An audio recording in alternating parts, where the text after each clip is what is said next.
Getur gervigreind spáð fyrir jarðskjálfta? Til að svara þeirri spurningu hingað kominn Elías Rafn Heimisson, rannsóknarlektor í jarðeðlisfræði við Jarðvísindastofnun Háskóla Íslands. Elías lauk doktorsprófi frá Stanford Háskóla árið 2019 og hefur nú starfað við Jarðvísindastofnun í tæp 2 ár. Velkomin, Elías. Takk fyrir. Hvað segirðu? Getur gervigreind spáð fyrir jarðskjálfta? Þetta er áhugaverð spurning, en við þurfum kannski fyrst að reyna að átta okkur á því hvað er gervigreind og hvernig við skilgreinum gervigreind. Kannski svona í akademiska samfélaginu og rannsóknarsamfélaginu þá er hugtakið gervigreind ekkert voða vel skilgreint en þess að rosa mikið notað og við erum farin að nota þetta líka alveg bara eins og allir aðrir en samt svona hvað þýðir það er náttúrulega spurningin. Það sé ekki að nota bara eitthvað bull. En ég held sko eftir að lagt höfuðleiti þá held ég að gervigreind sé raunlega sko sé vélnám sem líkir eftir greind, þá eins og manneskjulegri greind eða greind einstaklinga. Og þá var náttúrulega spurningi hvað er vélnám? Einmitt það sem ég ætlaði að fara að spyrja. Mér finnst það einmitt ekki einföld skilgreining heldur. Búin að skipta út einni flókinni skilgreiningu fyrir aðra. Já.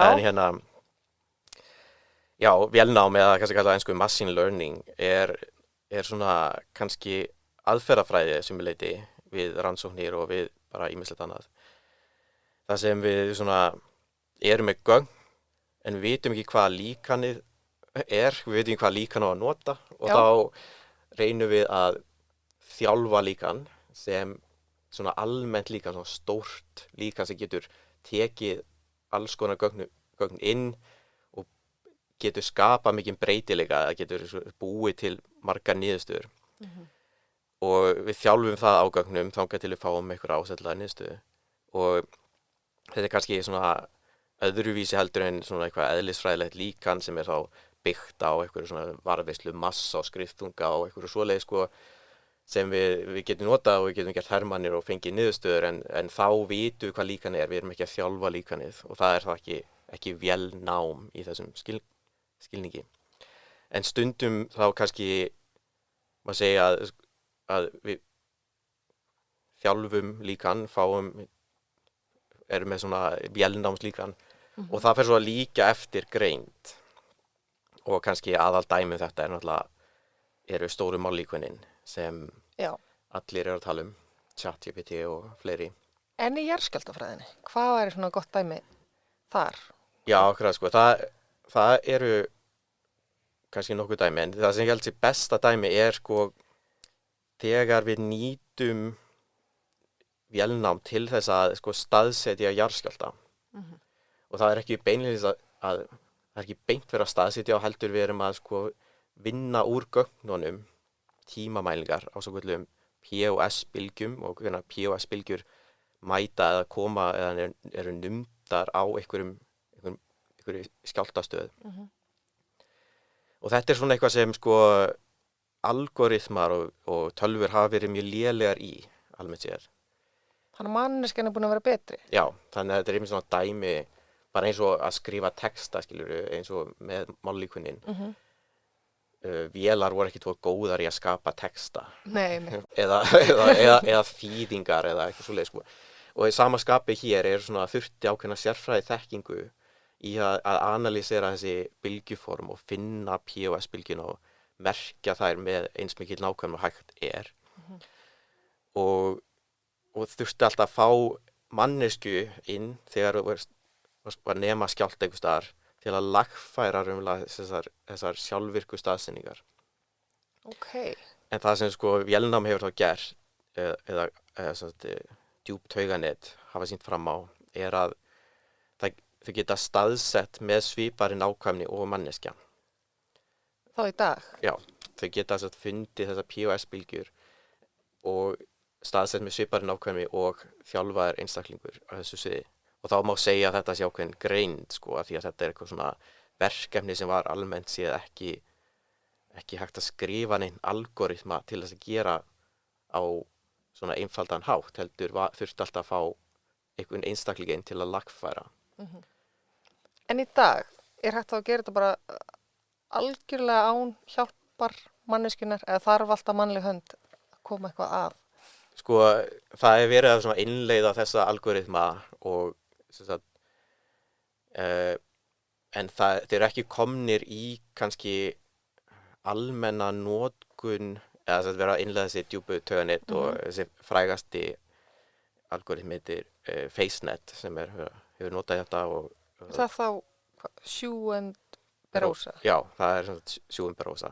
Varst þú ekki með Shu í háskóla? Jú, við vorum á sama tíma í doktorsnámi í Stanford og þetta var doktorsverkefni hans. Nei. Og þetta var svona þegar allt var að byrja með vélnámi, sko, það var verið að nota það í ýmislegt og stundum algjör vitleysu, en þetta var þannig að veðjaði Shu og Berosa, Wei Chang á sem sagt réttan hest. Já, vá. En það hefur þessi grein fengið mikla dreifingu og mikla notkun, núna er hann prófessor í Berkeley. En já, þetta er svona frægast dæmi, það hafa svo í kjölfari komið aðrir algoritmar eða djúptauganet sem eru þjálfuð eða óþjálfuð eða sem þú þarft að þjálfa sjálfur eða allan arkitekturinn til staðar. En já, við viljum ekkert endilega koma með eitthvað svona alveg nýtt og fara svo að nota það til að vakta jarðskjálfta og virkni. Við verðum að vita að það virki, þannig að þess vegna er náttúrulega töluvert tregða og töluvert tími sem þarf í að innleiða svona nýja algoritma. En þetta er verið að innleiða þetta til dæmis í rauntímavöktunarkerfi í Suður Kaliforníu, Southern California Earthquake Center.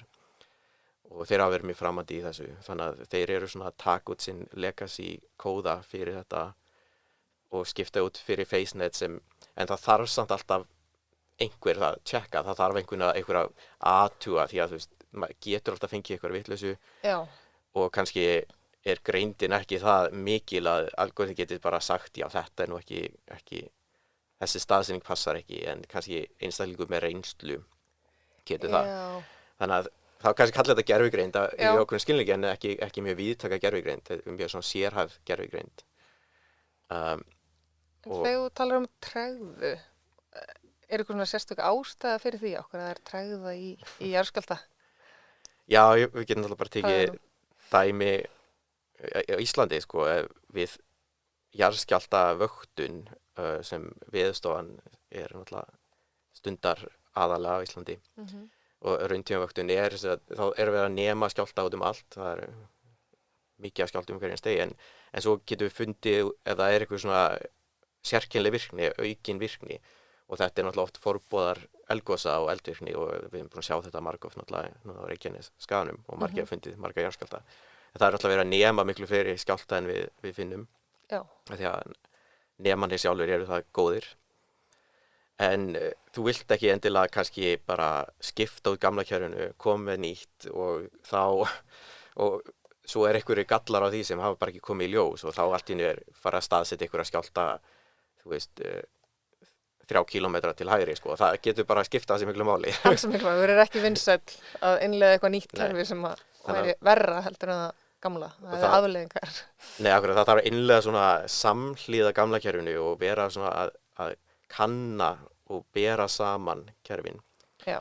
En núverandi kerfi eins og hjá Veðurstofunni og víðast annars staðar byggir mikið á að nota mjög einfalda algoritma til þess að reyna fyrst staðsetja skjálftana og sem eru mjög ónákvæmir og svo kemur einhver analysti eða einstaklingur inn, sérfræðingur í þessu sviði sem lagfærir staðsetninguna og við erum kannski ekki alveg lausu þetta, sko, því að þú veist, en það kannski þarf miklu minna inngrip og miklu færri vinnustundir sem fara í að lagfæra.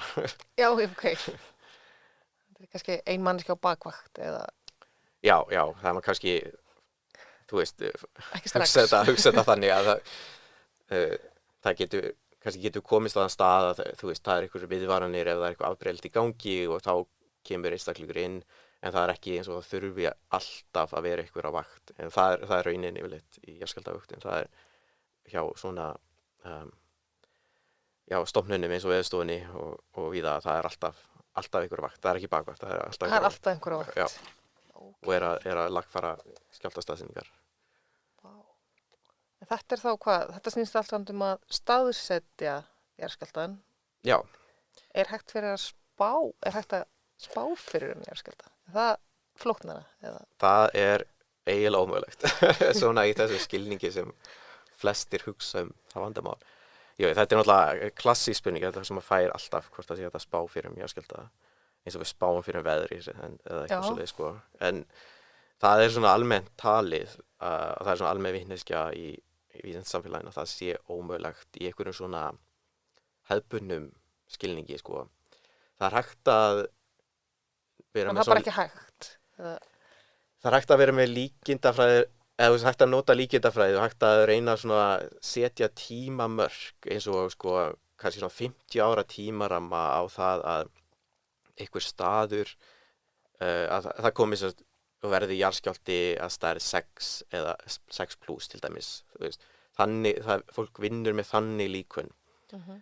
En það hljómar kannski svolítið svona ónákvæmt sem að ég vissulega er, en það er samt mjög ganglegt því að þetta er náttúrulega upplýsingar sem þarf fyrir byggingarreglugerðir á svæðum, af því að það þarf að því að líftími byggingar, meðallíftími er svona cirka 50 ár.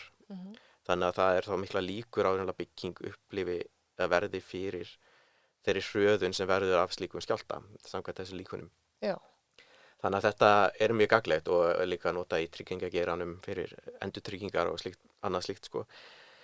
En svona þessi Hollywood hugmynd að það sé hægt að það er svona einhver svona vísindamaður sem er upp á kant við alla og er að vara við stóra skjálftanum á San Andreas sem er alveg að koma því að það var einhver merki það, sko.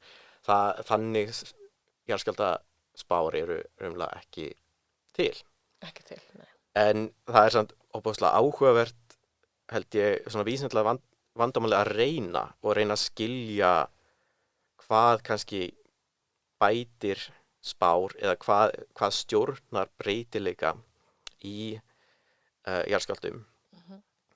Og menn hafa vissulega reynt þetta með vélnámi og gervigreind að spá fyrir jarðskjálfta með því að nota einhverja forboða, og það er svona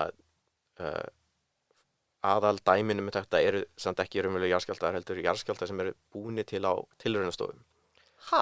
Hvernig býr maður til jarðskjálfta á tilraunastofu? Svona alveg eins og þú ert að rannsaka eitthvað annað, ég veit ekki hvað líffræði, þá viltu gera tilraunir og í jarðskjálftafræðinni gerum við þetta líka.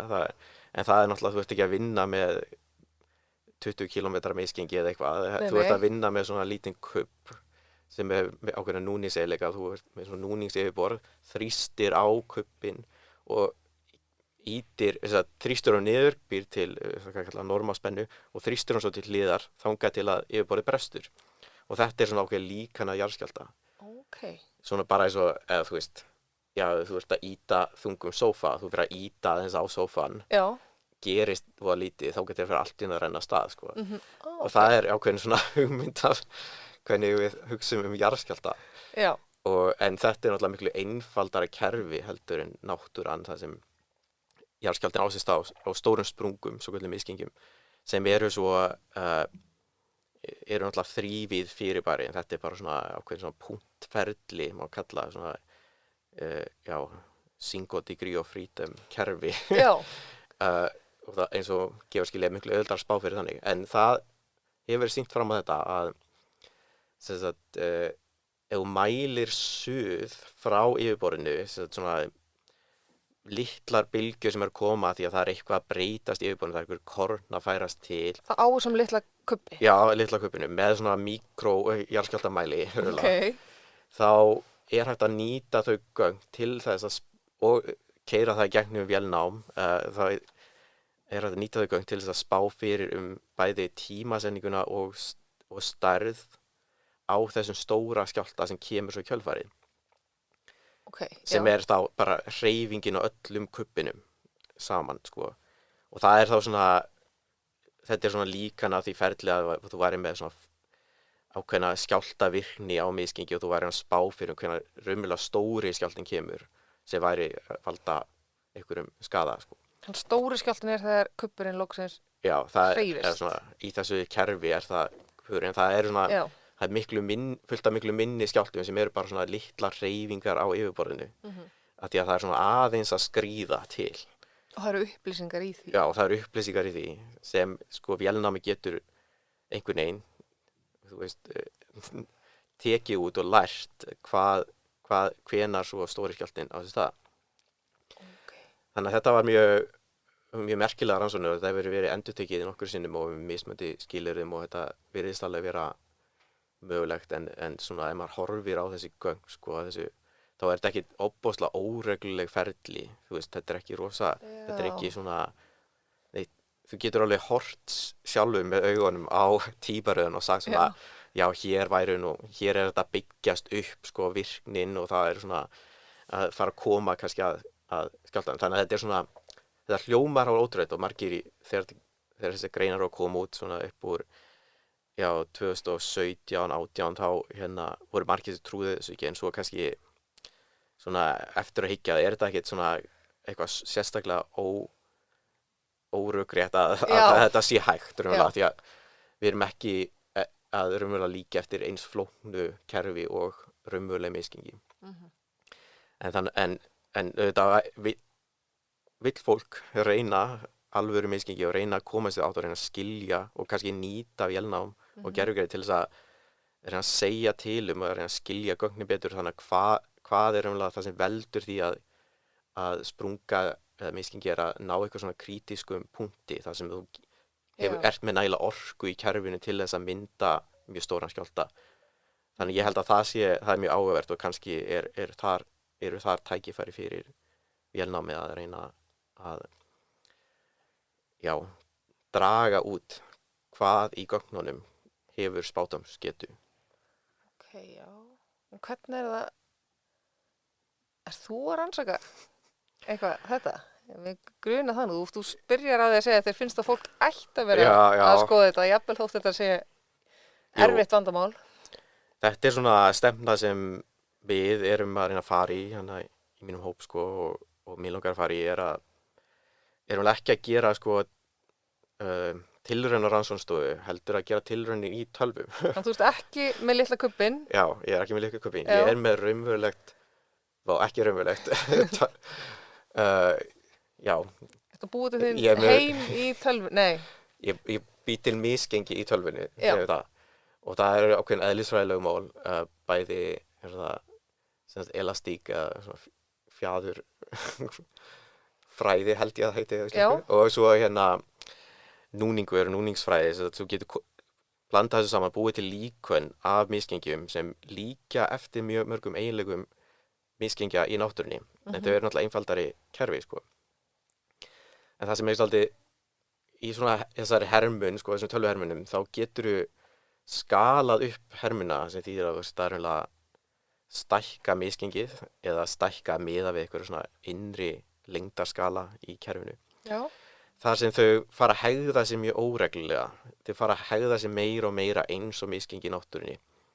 Það er það ólíkt kubba? Já, það er ólíkt kubbnum. Þá ertu að bæta við, sko, þú ert náttúrulega með tíma í þessu eins og með kubbin, en kubbin er mjög lítill og það má eiginlega segja það að rúm skiptir ekki máli, sko, það er bara svona tímaháð ferli. Já. En í þessu hermunum þá er misgengið með einhverja stærð. Þannig að það getur brostið á ólíkari máta, það eru meiri breytileiki sem kemur fram. En við getum má segja, tjúnað breytileikan í þessum hermunum. Þannig við getum raunlega búið til þá gögn fyrir til dæmis vélnám, þar sem við erum svona smám saman að gera hermuna óreglulegri.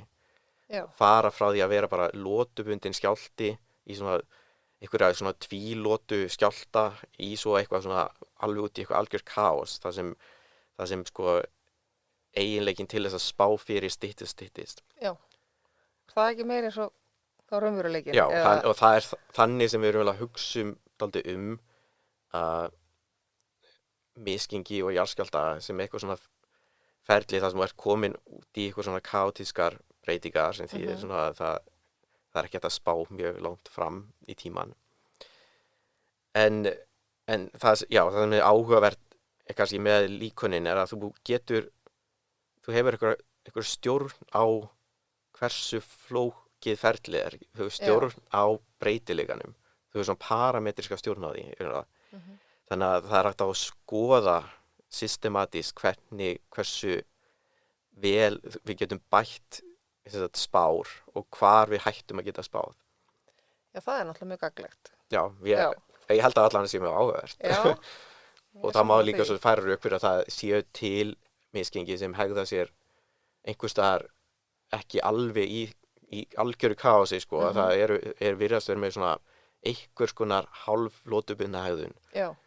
Og þannig að við höldum að sko, hermannin séu líklega að endurspegla ferli sem eru til.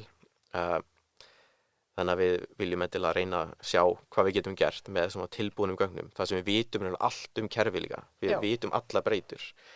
Þú veist rauninni undirliggjandi sanna líkan sem maður veit rauninni aldrei. Og ég veit alls konar stærðir eins og spennustig og þrýsting og allt. Það er allt sett inn í líkanið. Við myndum ekki vita þetta í náttúrunni, sko. Nei. Þannig að það er líka að skoða hvort það séu breytur sem eru á stjórnhæðunni sem eru kannski breytur sem ekki hægt að mæla eða mjög erfitt að mæla í náttúrunni. Þannig að við vonum allan að við getum fengið innsýn inn í þessi ferli þó við ætlum kannski ekki að fara að gera neinar dramatískar jarðskjálftaspár. Ekki núna? Nei. Ekki strax. En hvernig er það þegar með þessar hermannir? Þarf ekki mikið reikniafl í svona rannsóknir? Hvernig, hvað tekur langan tíma? Já, það þarf töluvert reikniafl að fer í þessu tilfelli ferða eftir hversu mikinn óregluleika þú vilt í. Aha, og meiri óregluleiki. Þýðir meira reikniafl, þýðir stærri hermun. Og þá erum við að tala sko, fleiri punkta sem voru að herma misgengi á. Já. Þannig að sko, ef við erum að tala reglulegar hermanni, þá getum við gert það. Við notum þetta spes aðferðir sem eru mjög hraðvirkar og þurfa lítið sko, vinsluminni til að keyra. En litlar hermanni sem eru lotubundnar, sem eru alltaf spáfyrir, ég get keyrt það bara á fartölunum minni og þú veist, hundruðir skjálfta á kannski mínútu. Og búið til svona tímaröð af skjálftum þannig, sko. En svo ef ég vil fara að skala upp í eitthvað sem líkir meira eftir raunverulegu kerfi, þá þurfum við töluvert með reikniafl og við erum að skoða ég með doktorsnema sem er að vinna í þessu og fer svo út í að vonandi að spá fyrir með vélnámi en við erum að reyna að endurskrifa kóðana að keyri á grafíkkortum. Já. Sem hefur ekki verið nýtt sérstaklega mikið í sérstaklega þessum fræðum og erum að vonast til við getum þá keyrt mjög stórar hermannir á svona skikkalegum tíma og fengið þá einhver mjög áhugaverð gögn, mjög flókin gögn. Já, það hljómar mjög spennandi. En hver er svo framtíðin? Hvert liggur leiðin? Hver er framtíð jarðskjálftafræðinnar? Já, í gervigreindar. Í gervigreindar saman í gervigreind. Það er bara áhugavert það er ómögulegt að vita, held ég, að sumleiti. Þetta er náttúrulega kannski það sem allir vilja vita og allir vilja hoppa á það sem verður vinsalast næst. Þú vilt alltaf vera fyrstur. Sjálfsögðu. Eins og Wei Chang var með þetta í hug þetta að nota djúptauganet til að pikka POS-bylgjur. En ég fór aðeins að skoða, sko, þú veist, hvenær fyrsta greinin í jarðskjálftafræði sem notaði tauganet, kannski ekki djúptauganet en tauganet, kom frá og það var 94. Okay. Það er grein sem eftir Roth og Albert Tarantola, mjög frægur jarðskjálftafræðingur og oft með mjög nýstárlegar hugmyndir og var mjög langt undan sinni samtíð. Já, greinilega, 94. Já, og svo er eiginlega ekkert að finna annað, sko, enga sérstaklega nýtingu á gervigreind eða vélnámi eða tauganetum fyrir en bara svona 2015, sko. Það verður bara 20 ára á milli Já, Já. og það er mjög áherslu að skoða tilvinnan í þessa grein því að það Já. er taka alveg stökk svona upp 2015, það sem einhver uppgötaði, já, þannig að Tarantola var á undan öllum öðrum að detta þetta í hugar. Já. En það kannski sýnir svolítið bara að, þú veist, stundum eru lausnir kannski komnar, Já. en við bara getum ekki nýtt þar og kannski munurinn á 94 og svo 2015 er vélbúnaðurinn og er bara reiknigetan. Já. Og það sé hægt að skala upp þessi módel og einhver þarf náttúrulega að detta þetta í hugar að skala þau upp í einhver svakalega stærðir. Já. En það kannski bara ýmsir þættir sem koma að því að þess að vélbúnaðurinn verði betri og nýtist í þetta og svo maður kannski fara aftur í upphafið sem þú veist, að pikka þessar POS-bylgjur og staðsetja skjálfta, sko. Í mínum hópi erum við ekki að nota FaceNet, við erum ekki að nota þessi tauganet, sko, til þess að staðsetja skjálfta. Við erum að nota aðra aðferð sem er gömul aðferð, svo kallar migration aðferð, það sem verður að endurvarpa öllu bylgjuforminu. Þú ert að nýta allt bylgjuformi, ekki bara POS-bylgjur. Og svona, þetta eru líka gamla aðferðir, en þegar þú færir yfir á nútíma vélbúnað, þá geta þér einhvern veginn, Já. þú veist, þá virkar það líka alveg jafn vel og djúpu tauganetin, sko. Okay. Og fyrir sum vandamál virkar reynilega betur, sem oft kannski þau sem eru í íslensku samhengi.